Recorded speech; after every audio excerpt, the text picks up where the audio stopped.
Tinulungan ko ang mga taga-baryo na magbenta ng mountain black pork sa loob ng 3 taon. Pero sinabi nilang masama ko at kumikita ng maruming pera. Sa ikalawang taon, hindi ko na sila tinulungan. Sa halip, tinulungan ko ang ibang baryo at kumita sila ng malaki. Dahil doon, nainggit sila.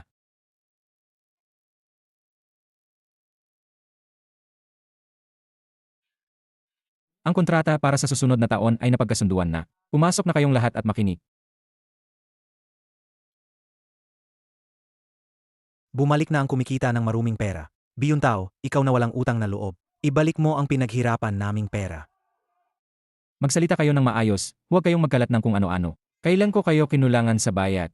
Binibili mo ang baboy namin ng 25 piso. Tapos ibebenta mo ng 158 piso kada kilo. Kumikita ka ng mahigit 100 piso sa isang baboy. Tao ka pa ba? May nagudyok sa inyo. Maliban sa 2 kong kasama, walang nakakaalam ng presyo ng benta. Si Zhao Gang ba ang nagsabi nito? O si Li Tzu? Ang dalawang yan, walang trabaho pagkatapos ng graduasyon. Pinakiusapan ako ng kapitan na isama sila sa pagbebenta. Gusto ko sanang tulungan ang mga estudyante. Pero sinaksak nila ako sa likod. Nagsasabi kang hindi mo kami kinulangan sa pera. Litsue, ipakita mo sa kanya. Nagpapakahirap kami mula umaga hanggang gabi. Pero ikaw, wala kang konsensya. Kumikita ka ng 20,000 sa isang baboy. 1,000 baboy sa isang taon ay mahigit 20 milyon. Sa 3 taon, 60 milyon ang kinita mo. Hindi ka pa babusog, niloloko mo lang kami. Habang nakikipag-ugnayan ako sa mga transport at buyers, bulag ba kayong dalawa? Sayang ang pag-aalaga ko sa inyo. Ngayon, binabaluktot nyo ang katotohanan. Biyuntao, araw-araw, nagpapakasasa sa Hualian Hotel. Nagbibigay ng mamahaling sigarilyo sa lahat. At sa gabi, nagpapareserve pa ng buong spa. Lahat yan ay pinaghirapan ng lahat. Salot, ginagamit ang pera namin para magpakasasa sa syudad. Tapos na kayo, kapag tapos na kayo, saka ako magsasalita. Ang 25 bawat kilo ng buhay na baboy. Hindi ba yan ang kinakamataas sa loob ng 10 milya? Hindi ako nagpapautang. Cash agad ang bayad. Sino ang may ganyang benepisyo? Noon, ang baboy ramo ay 8 bawat kilo, walang gustong bumili. Ang kapitan pa mismo ang yumuko sa akin. Halos kalahating buwan akong naglakbay para lang makuha ang channel ni Manager Son ng supermarket. Ang bawat pamilya, mula sa bahay kubo, ay lumipat sa maliliit na bahay. Nakalimutan na kung sino ang nagdala niyan. Kung ibinebenta ng 158, dapat ibigay sa amin ang 158. Kung hindi, wala kang konsensya. Emye. Ang 158, walang gastos. Ang pagkatay, cold storage, cold chain, liver. Lahat ba ng karn ay maaring ibenta ng 158? Mga nag-aalaga ng baboy kayo, hindi nyo ba alam? Ang refined ribs lang ang ibinebenta ng 158. Ilang porsyento ng refined meat ang makukuha mula sa 200 kilo ng buhay na baboy? Sasabihin ko sa inyo, hindi man lang umabot sa 20%. Sino ang bahala sa natitirang 80% ng mga tira-tira? Sa unang taon, nalugi ako ng 120,000. Isang taon kaming naghirap sa bahay. Sino sa inyo ang nagbigay sa akin ng kahit 1 sentimo? Sino ang nag-isi para sa akin? Ang bayad sa pagpasok ay 10,000 piso. Ayaw nila dahil wala akong kwalifikasyon. Isa-isa ko silang pinakiusapan. Pumayag ang kapitan na punan ang pagkalugi. Ginawa nyo ba? Huwag kayong maniwala sa panloloko niya. Kahit 2% lang, malaki pa rin ang kinita mo.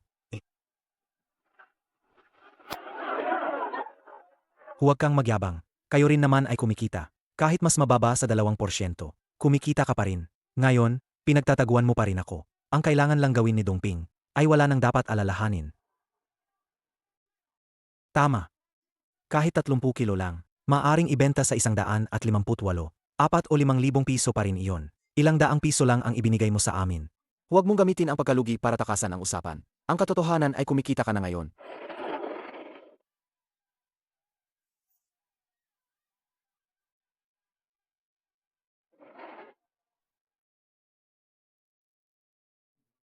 Hindi ba gusto ninyong magkwenta? Halika. Ngayon, ipapaliwanag ko sa inyo ng malinaw. Tingnan ninyo ang pulang selyo sa itaas. Ito ang resibo ng pagkatay mula sa slaughterhouse ng probinsya. Ang bayad sa pagkatay ay 150. Sino sa inyong nayon ang nagbayad nito? Ito ang resibo ng transportasyon ng refrigerated truck at ang bill ng kuryente ng cold storage. Pagkatapos katayin ng baboy, kailangan agad itong ipasok sa chilling room. Ang kuryente pa lang sa isang araw, daan-daang piso na. Ang refrigerated truck na nagdadala sa syudad, gasto sa diesel at palamig. Isang biyahe pa lang, mahigit 1,000 piso na. Akala nyo ba, ang baboy sa kulungan, pag umungol lang, magkakaroon na ng sariling paa, at tatakbo na sa cold cabinet ng supermarket? Hindi pa tapos. Ito ang bayad sa pagpasok sa pabrika at ang 3 guarantee agreement, 100,000 piso. Para mailagay ang mountain black pork sa estante, nag-advance ako ng 100,000 piso na deposit sa supermarket. Ang mga malapit na mag-expire o sirang karn na hindi nabenta ng supermarket. Ako lang mag-isa ang sumasalo ng lahat ng lugi. Ito ang tinatawag na credit period at risk coverage. Ang lahat ng perang ito, ako, si Biyuntao, ang sumasalo. Ako ang nagpuno ng butas. Ako ang nagpatag ng daan. Ngayon, hawak niyo ang retail price. Tapos lalapit kayo sa akin para hingin ang defense. Katahimikan ang bumalot sa bakuran. Ang mga numero at pulang selyo sa mga dokumento. Hindi pwedeng pekin. Huwag mo kaming lokohin ng mga papel na yan. Sino ang nakakaalam? Kung peke ang mga dokumento mo, nagbatayo ka ng kumpanya sa labas. Pwede mong gawin ang gusto mong accounting. Bakit ikaw lang ang magbibilang ng risk? Ikaw lang ang kumita ng lahat ng pera. Hindi namin naintindihan ang mga paligoy-ligoy na yan. May sarili kaming paniniwala. Yumaman ka dahil sa mga baboy ng aming baryo. Kaya dapat ibigay mo ang malaking bahagi. Kami ang nagpalaki sa mga baboy, mula sa dumi hanggang sa ihi. Bakit? Siya, nagpapalamig sa syudad, nagpapanggap na boss. Ginagamit niya ang pinaghirapan naming pera. Para kumita. Kung hindi niya ilalabas ang mahigit 20 milyong yan ngayon, hindi natin siya papayagang umalis.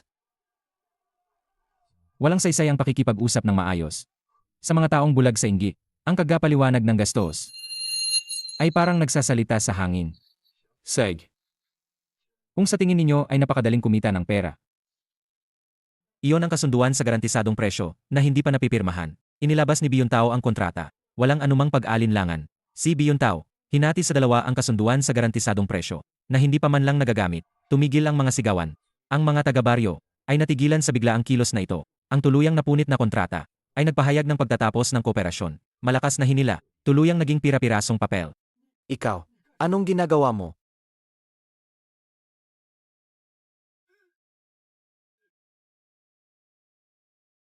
Hindi ba sa tingin ninyo, kumikita ba ako ng maruming pera?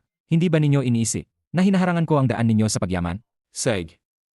Simula ngayon, wala na akong bibilhing baboy.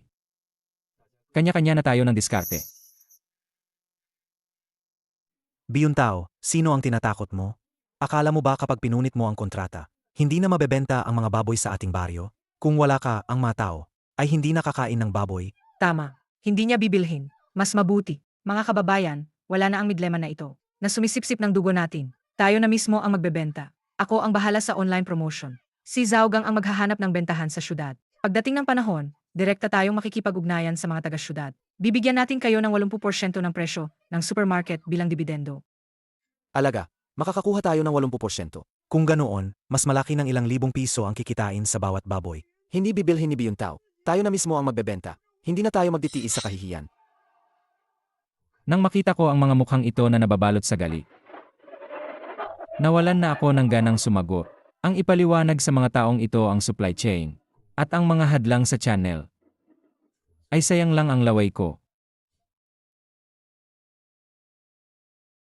Zaugang, Litsu, dahil nasabi ninyo na ang inyong mga salita, panindigan ninyo ang inyong ginagawa. Pumunta kayo sa pasukan ng baryo at tanggalin ang compressor at temperature control board ng cold storage. Ikarga na, alis na yan ngayon. Biyuntao, anong karapatan mong galawin ang cold storage ng baryo? Ang lupa ng cold storage ay sa baryo. Ang mga sirang insulation board na yan ay iwan ko sa inyo. Pero ang compressor at motherboard sa loob, binili ko yan 3 taon na ang nakakaraan sa halagang 60,000. Cash ko binayaran. Pribadong ali-arian ko yan. Karapatan kong kunin yan. Saka, anggalin nyo na rin yung karatula na Green Direct Supply Base na nakasabit sa pasukan ng baryo. Hindi kayo karapat dapat gamitin yan.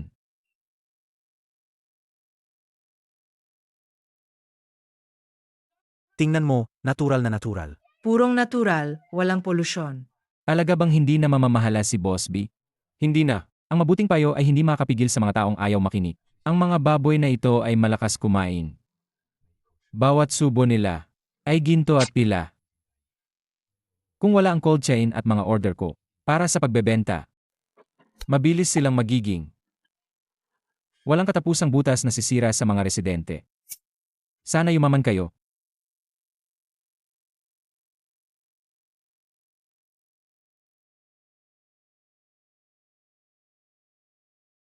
Hindi kulang sa pinagmulan ang mundo, kulang sa utak na kayang magbenta ng mahal.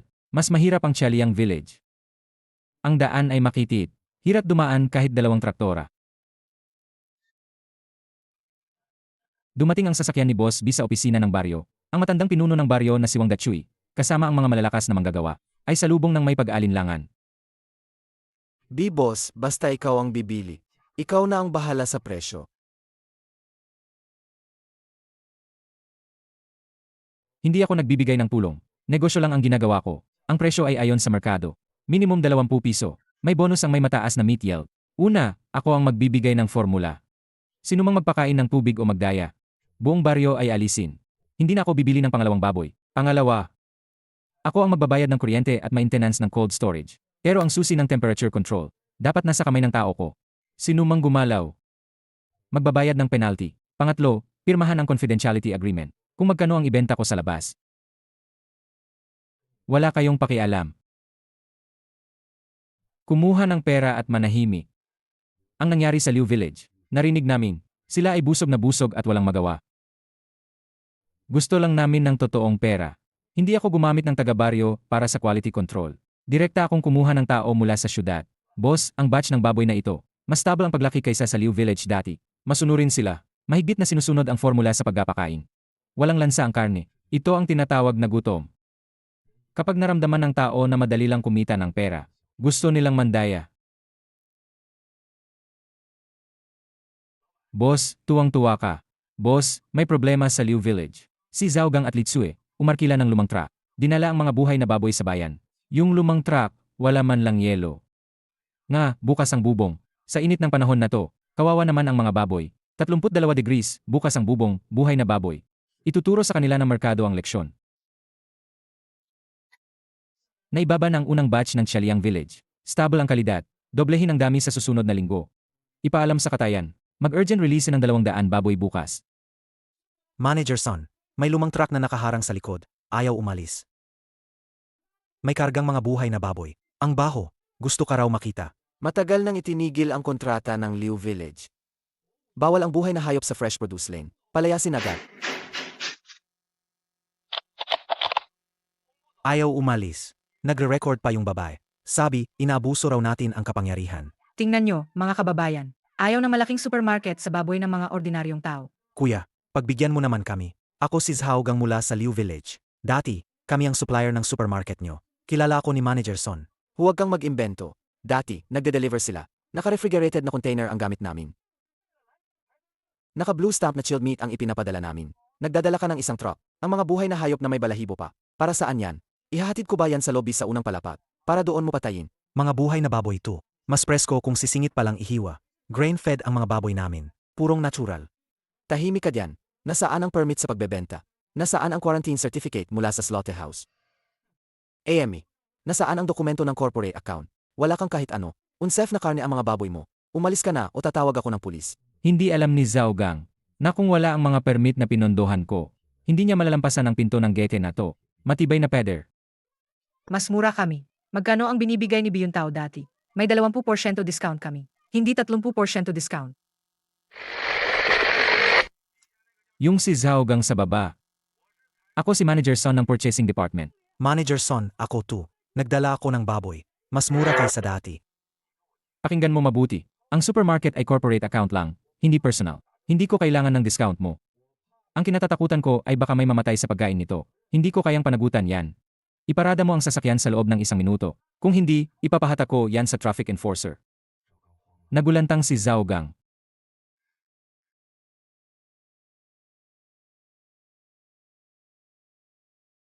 Zhaogang, Litsu, hindi kayo makatakas. Talagang walang alam sa buhay. Boss B, dati ay pinayaman mo ang mga taong ito. Talagang pinahirapan kanila. Nakalipas na yan. Ang mga baboy na ito, kag dinala sa palengke. Baka hindi na mabawi ang presyo ng pakain. Ito ang tunay na mundo ng negosyo. Kung wala ang aking payong, ang yelo ay babagsak sa kanilang ulo. At masakit yon.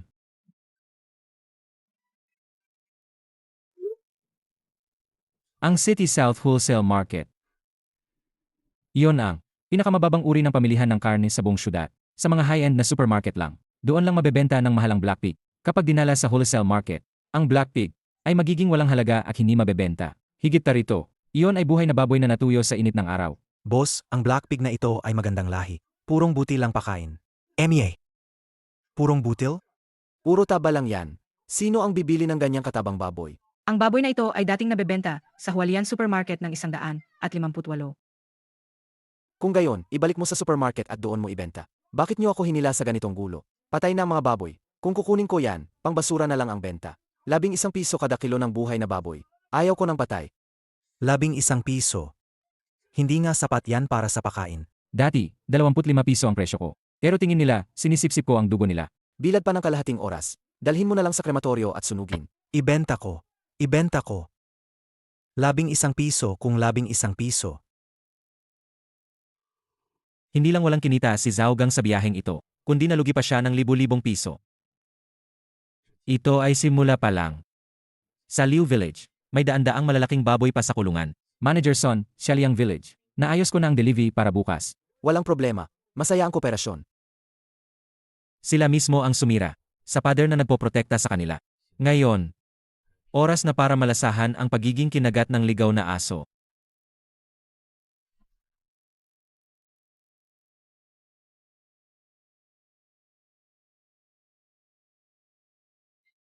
Boss, binasag ang pinto ng bahay ni Zhao Gang. Sa video, kinubkob ng mga residente ng Liu Village ang bahay ni Zhao Gang sa gabi. Magulo ang eksena. Zhaogang, lumabas ka.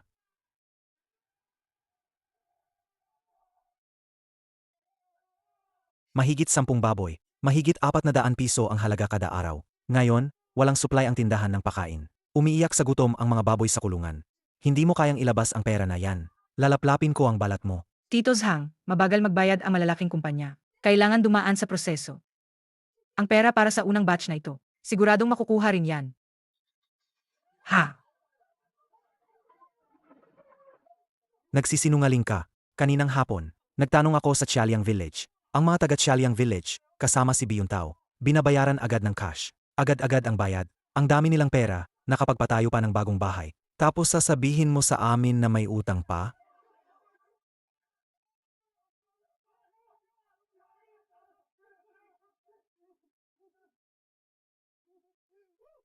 Tama na. Huwag na kayong mag-away.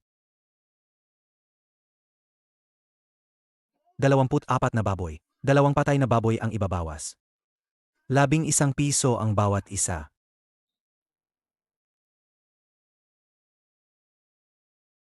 Si Biyuntao, dati, binibili ng 25. Ibinebenta mo ng 11 piso.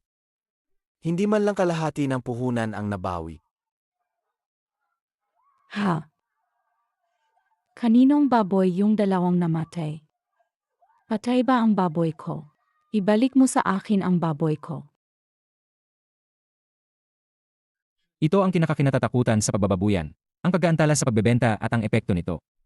Kapag umabot na sa limitasyon ng baboy, bawat araw na idinadagdag mo ay walang katapusang paggastos. Mayroon akong matatag na premium sa huling benta. Sapat ang kita para punan ang panganib. Akala ni Zhao Gang, makukuha niya ang kita ko. Pero naubos niya ang lahat ng pera ng mga taga-baryo.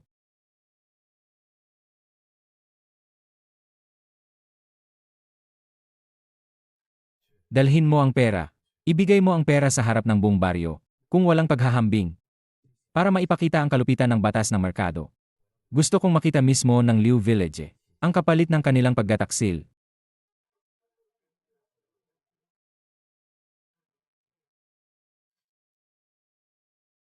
Wang Dachui, 26 na baboy ang inilabas. Average na bigat, 2.10 pounds. Ayon sa kontrata, 25 bawat kilo. Plus bonus na 3,000. Total, 139,500.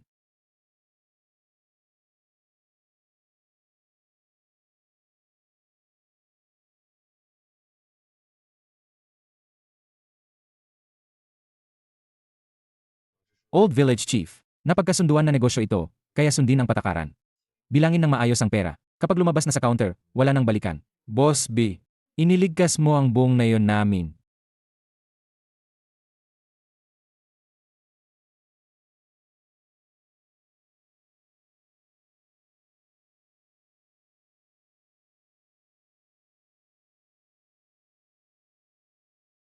Ang grupong ito ay hindi nababagay sa masayang Xiaoliang Village. Yuntao, Nakikiusap ako, tulungan mo kami. Tulungan mo ang mga kababayan mo.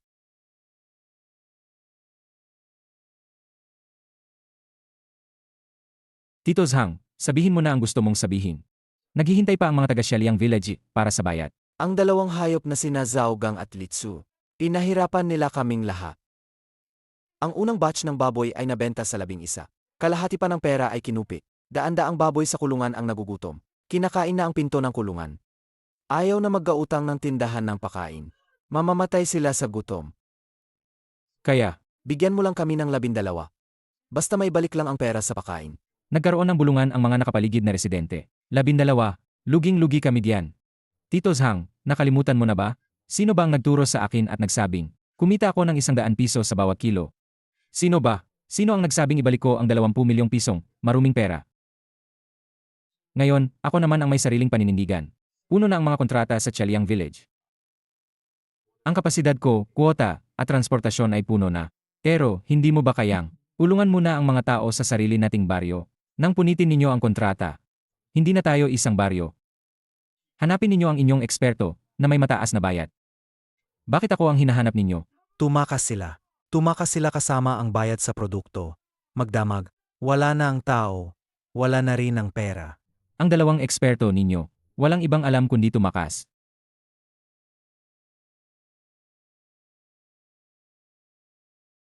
Tio Zhang, huwag mo akong immoral bin sa pagiging mabait.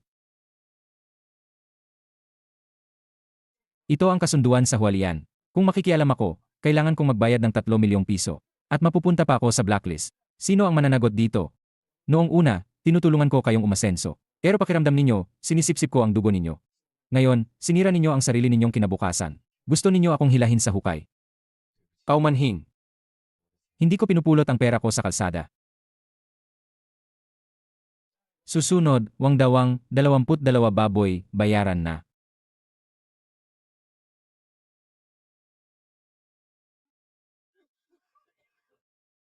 Hindi lang nila nawala ang taong nagpayaman sa kanila, kundi pati na rin ang kontrata at ang kanilang pag-iisip.